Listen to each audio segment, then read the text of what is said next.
Indian Pinal कोडचा CrPC आणि evidence ॲक्टचा आजचा शेवटचा दिवस आहे। उद्यापासून भारतीय न्याय संहिता आणि इतर 2 नवे कायदे लागू होणार आहेत। त्यामुळे एक महत्त्वपूर्ण बदल हा भारतीय कायद्यांमध्ये होताना आपल्याला पाहायला मिळतोय। दरम्यान भारतीय न्याय संहितेत नवं काय असणार आहे आपण एक नजर टाकूया ग्राफिक्सच्या माध्यमातून। आयपीसी मध्ये 23 प्रकरण आणि 511 कलम होती। यात न्याय संहितेत 20 प्रकरण आहेत आणि 358 कलम आहेत।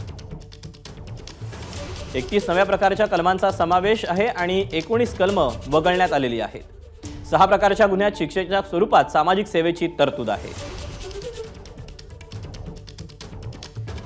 41 गुन्ह्यांमध्ये शिक्षेत वाढ करण्यात आली आहे। तर 42 गुन्ह्यांमधील दंडात्मक रकमेत वाढ करण्यात आली आहे।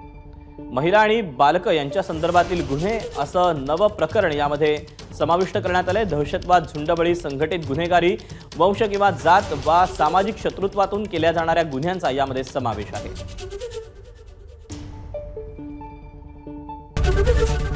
एबीपी माझा, उघडा डोळे बघा नीट।